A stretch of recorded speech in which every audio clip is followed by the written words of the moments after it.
Bonjour, bonsoir très chers frères et sœurs. Aujourd'hui, en cette deuxième semaine du carême, c'est le premier jour de la semaine, le lundi. L'évangile d'aujourd'hui a été dans le livre de Saint-Luc au chapitre 6, versets 36 à 37. Alors, nous lisons: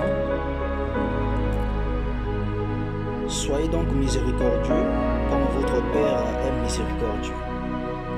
Ne jugez point et vous ne serez point jugés. Ne condamnez point et vous ne serez point condamnés.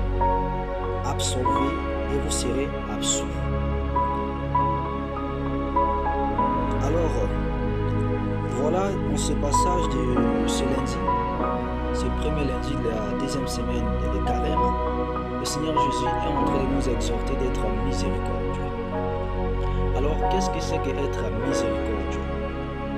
Alors, dans notre vie chrétienne, nous nous rendons compte que très souvent, il n'y a pas cette dimension de la miséricorde.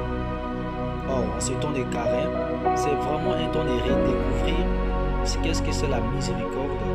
Non seulement de redécouvrir, mais aussi de commencer à mettre cela en pratique, à vivre cela, à inclure cela dans notre quotidien en tant que chrétien.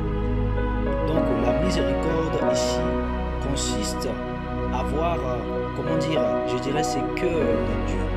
Or, le mot miséricorde veut dire miséricordis, ce qui veut dire un cœur de pauvre.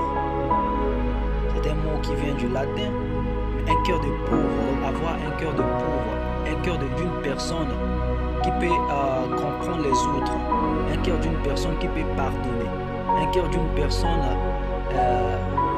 qui essaye de voir dans quelle situation sont les autres, peu importe sa position dans la société, peu importe qui est-ce qu'il est.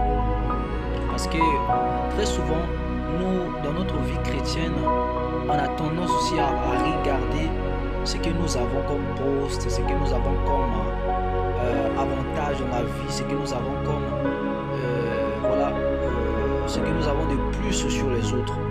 Or, Jésus ici nous dit d'être miséricordieux. Donc, démontre ce cœur de pauvre envers les autres.